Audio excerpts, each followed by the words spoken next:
Este é o terceiro vídeo da série Economia em Tempos de Coronavírus, hoje falando sobre o paradigma da escassez.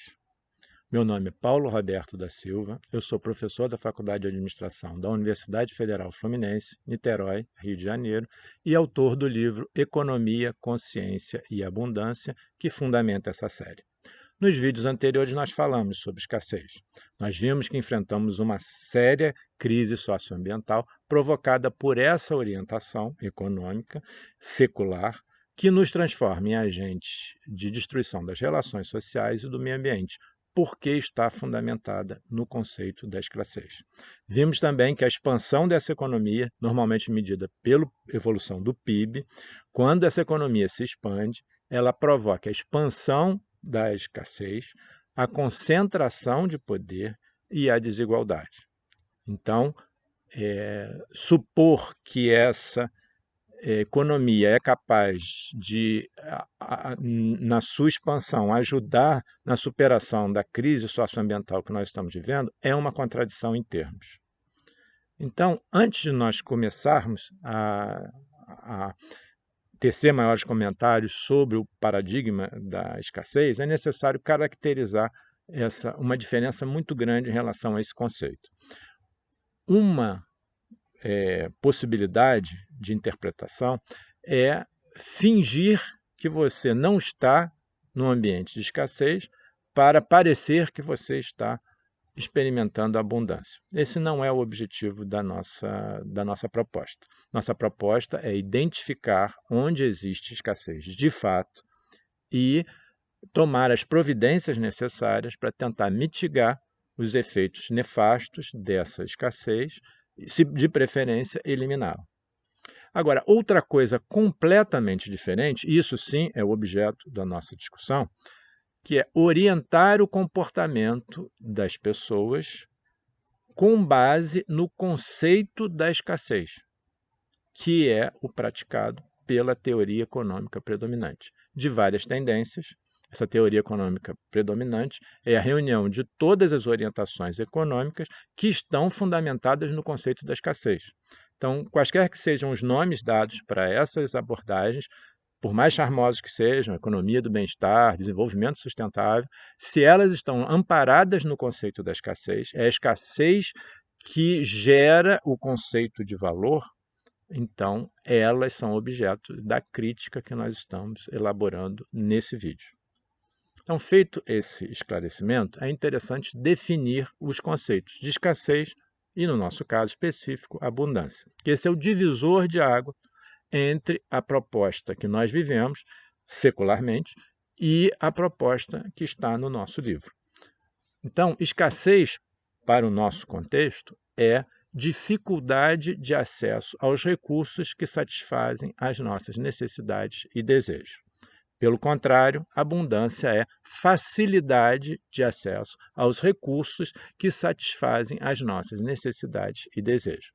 E vejam bem, numa abordagem econômica que considera não só os bens econômicos, mas também os bens livres, que não precisa de dinheiro, simplificando, para ter acesso a eles, você não necessariamente precisa exclusivamente de recursos econômicos para satisfazer as suas necessidades e desejos, porque muitos deles são satisfeitos com bens livres, que não são escassos e que não exigem sacrifício de bens econômicos para a sua satisfação.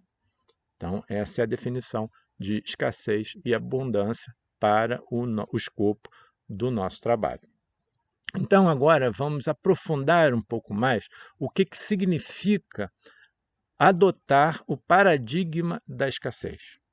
Quando nós adotamos esse princípio, o conceito de valor está inerente à existência de escassez. Ou seja, tem para alguns e não tem para todos, que pode ser uma escassez real ou ilusória, criada para gerar valor. Certo? Então, no nosso entendimento, essa opção não é a única opção que nós temos, tá? Ela é uma opção, não é determinante que nós temos que seguir essa orientação, é uma opção, repetindo, né? Essa opção nos leva a manifestarmos os nossos piores lados, enquanto seres humanos, da natureza humana, né? O egoísmo, a ganância, né, são estimulados por essa orientação. Mas de que forma isso acontece? Porque, por exemplo, como nós vimos no PIB, as atividades que são associadas aos bens livres, que não geram valorização em dinheiro, eles são totalmente desprezados. Então, todos os serviços prestados pela natureza são desprezados. Os serviços dos cuidadores são desprezados ou desvalorizados, como a dona de casa, que não recebe um salário, que não contribui para o PIB, porém presta um serviço extraordinário para o bem-estar da família. Então, esse é um exemplo muito claro de um serviço importantíssimo, cuidar da casa, cuidar dos filhos, né, zelar pela higiene do lar. Isso tudo assim, são atividades extraordinariamente importantes e são totalmente desprezadas por uma economia que só enxerga onde existe escassez, onde existe movimentação de bens econômicos.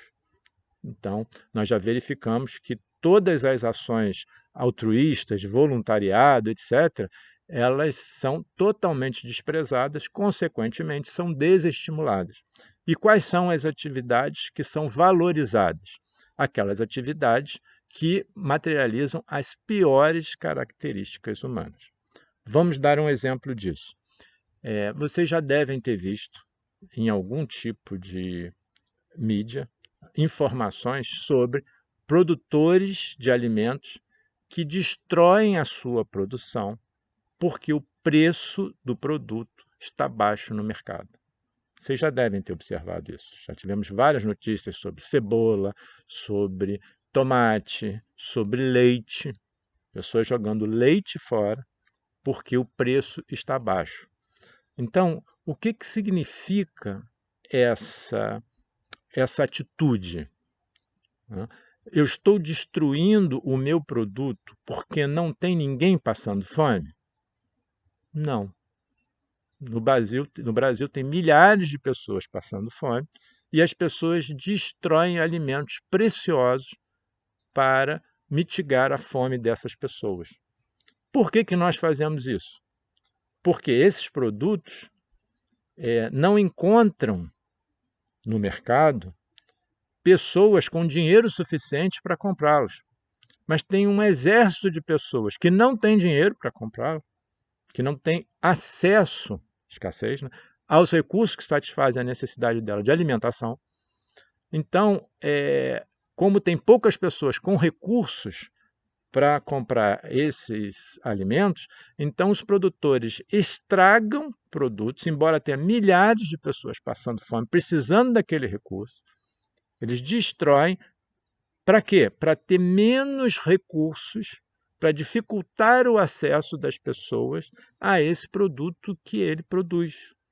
Ou seja, eu estou aumentando a escassez para os outros, para o bem que eu possuo, o bem econômico que eu possuo, seja mais escasso e, com isso, se torne mais valioso. Porque o conceito de valor está inerentemente ligado à existência da escassez. Então, recapitulando, eu vou destruir o produto, o leite que eu produzi, porque tem poucas pessoas com recursos para comprar o meu leite, então eu vou torná-lo ainda mais escasso para que as pessoas precisem pagar mais, se disponham a pagar mais pelo meu produto. Ou seja, eu estou aumentando o contingente de pessoas que não vão ter acesso, né? O contingente que não vai ter acesso ao meu produto. Ou seja, eu estou expandindo a escassez. Então, eu estou destruindo o produto que eu produzi para que tenha menos no mercado, expandir a escassez, aumentar a dificuldade de acesso ao produto, que satisfaz a necessidade de alimentação, né? e para que esse preço aumente e eu me remunere melhor. Então, o que é isso em termos de expressão das características humanas? São as piores características humanas. Eu estou desprezando pessoas que estão passando fome, aumentando o número dessas pessoas para que eu tenha mais dinheiro, para que eu concentre mais poder e, consequentemente, isso gera desigualdade. Então, é nesse sentido que a opção pelo paradigma da escassez implica na manifestação dos piores lados da natureza humana e a consequência disso é o aumento da desigualdade, que, repetindo, é o nó civilizacional que nós precisamos desatar. Consequentemente, o uso dessa orientação para superar os problemas sociais e ambientais que nós enfrentamos é uma contradição em termos. Nós não vamos conseguir dessa forma, porque essa orientação nos levou aos problemas sociais e ambientais que nós enfrentamos.